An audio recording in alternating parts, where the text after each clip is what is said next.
Hello, everyone, and welcome back to the Silent Hill 2 commentary. So now we get to explore the left side of the hotel. Yay! Yay.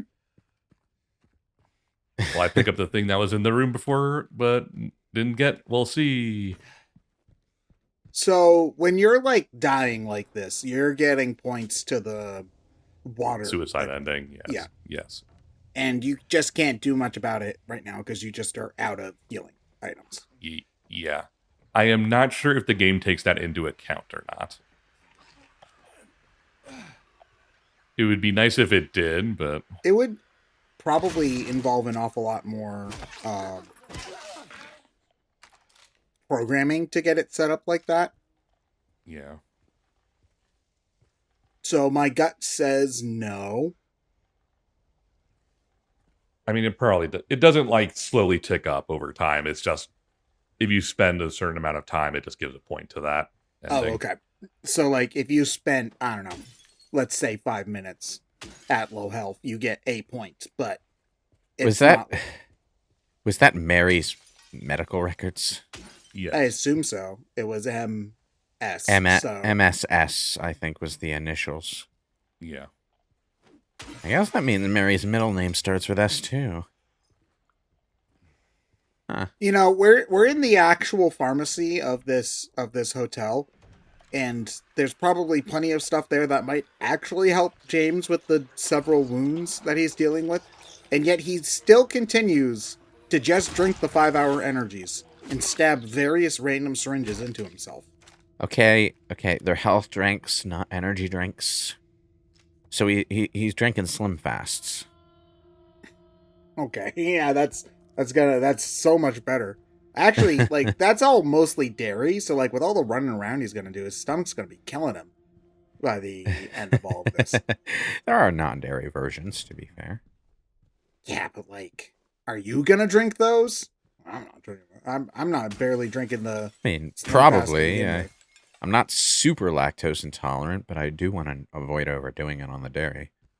Listen, lactose intolerance is for the weak. All right, you eat your delicious milk and cheese and ice cream, and then just suffer on the toilet later like a man. Or you could take a lactate or Weakness, I say, weakness. whatever it's called. Get back here. Can't see me. Okay, I don't know how that missed. No, you definitely shot straight through her. Oh, I just wanted a hug. Without arms. Sure.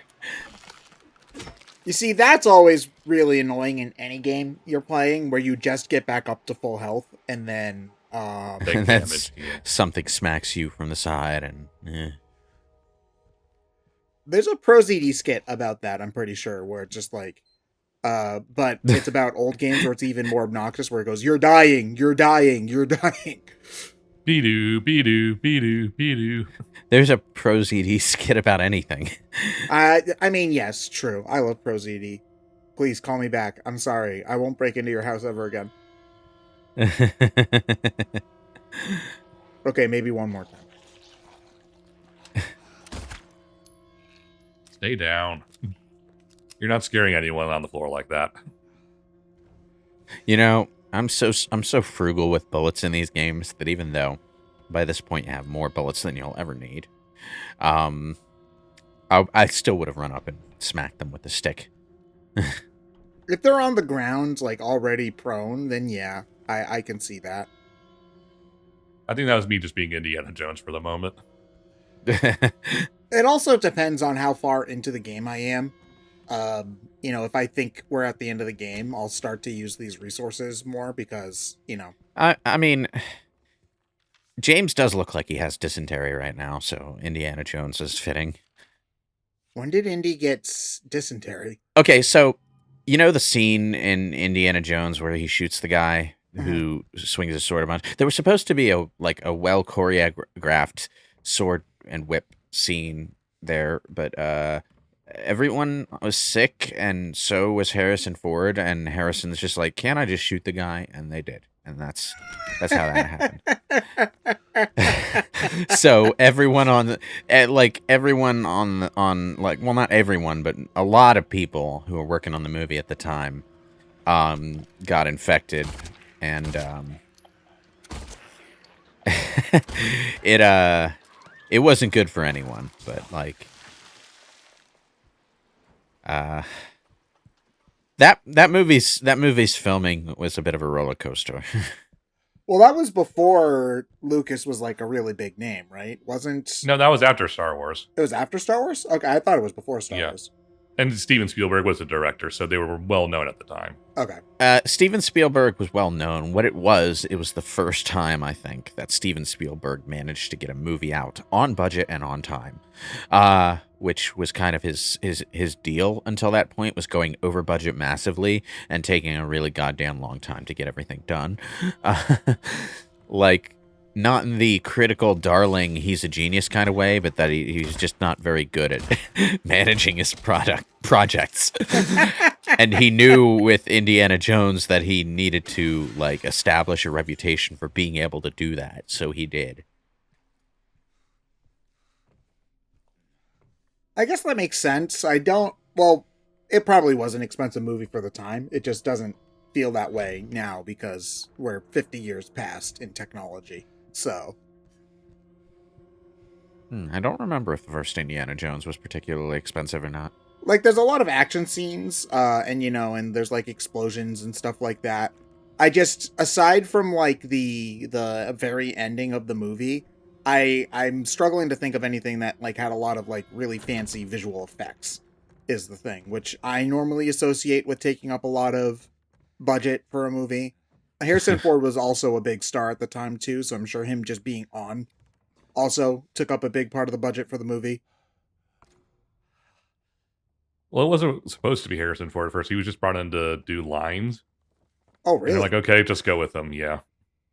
I did not know that. Wow. Because Steven and George like unknowns at the time because they didn't want recognizable actors, taking the spotlight for things. So. I don't necessarily think that was Steven Spielberg's thing. I think it was just George. Gotcha. He wanted someone unrecognizable, and someone else who was working on the project talked him into Harrison. I just forget who that someone else was. It might have actually been Spielberg. I'm not sure. I'm surprised Ford agreed to be on the movies, because didn't he hate working with Lucas? Well, Lucas wasn't the director, so I don't think he minded working with Steven. But Oh, okay. also, Lucas has only directed the first Star Wars. It was other people for 5 and 6. Oh, okay. Yeah.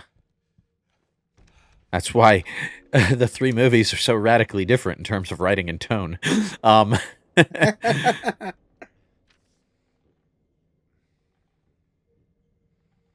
Yeah, we're on a bit of a wild goose chase to get a key for a fireplace. So I'm assuming that the hotel's complexity, like everything else in this game, has been ramped up in terms of what you need to do and where. I don't remember much gameplay wise about the hotel in the original game. It was kind of just a Resident Evil mansion.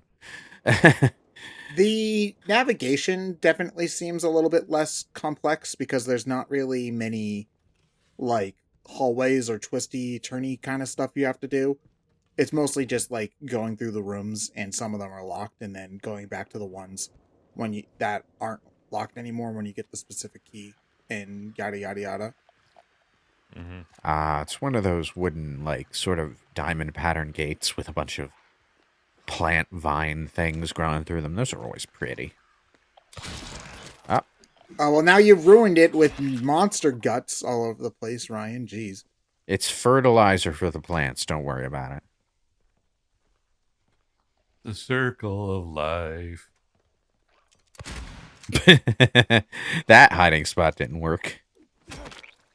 This is the first time I can think of where we're like in a well-lit outdoor area in the whole game. The town in the first section. Like, this seems brighter than even the town in the first section, though. Nah, not really. This isn't really all that much, like, brighter than, like, say, the park. That was like 30 parts ago, granted, so I might just not be remembering that well. If anything, it's a bit mistier here because the lake is right next door. I don't know if that necessarily should have hit you. Ooh, that was pretty far away. The range on that vomit is pretty intense here.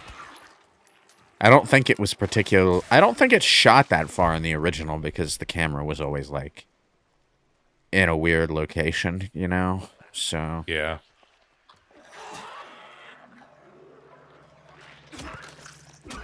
Bonk. I thought you said you got a better melee weapon after the pipe.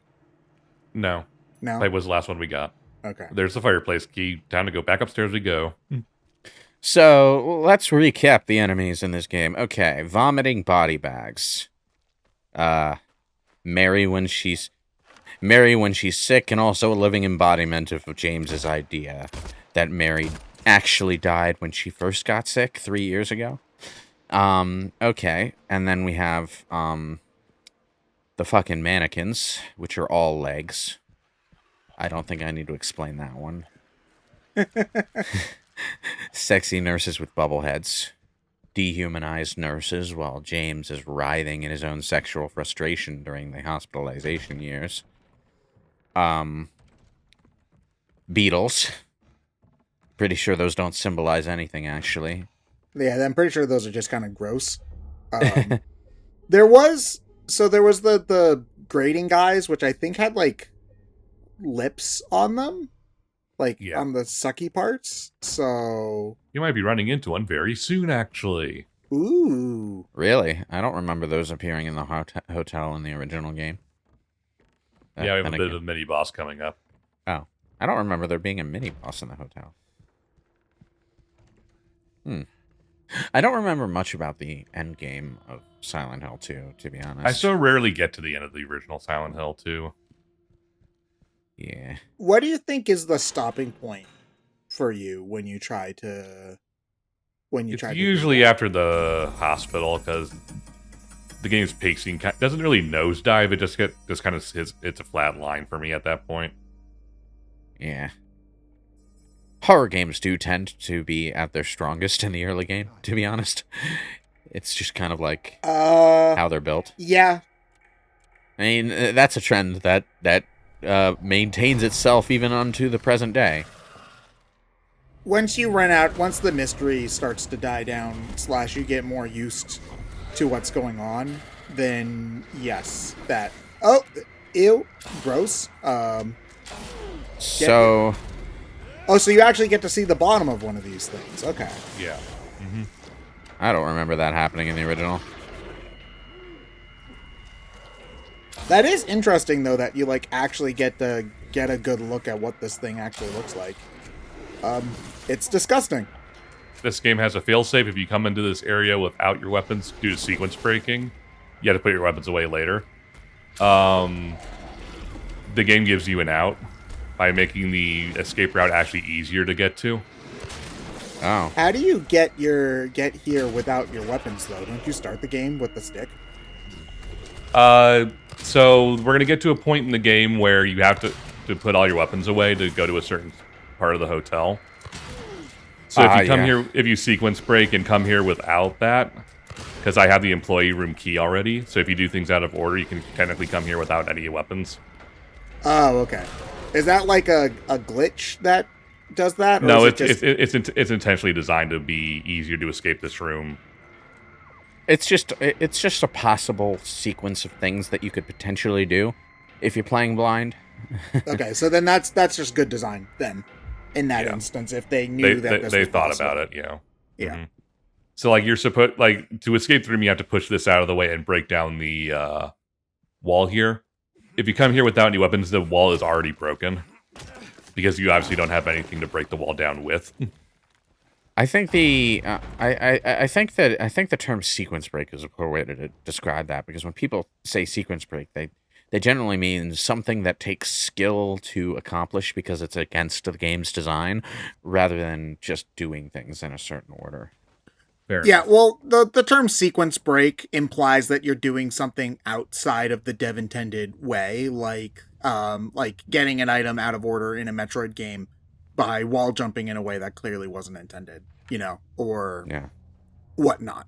Versus Yeah, here, I knew the briefcase code already, So I got the employee lounge key before I was supposed to be able to do so.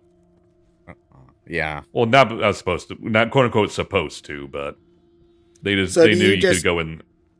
Yeah, go on. So do you just skip the section where you lose your weapons entirely?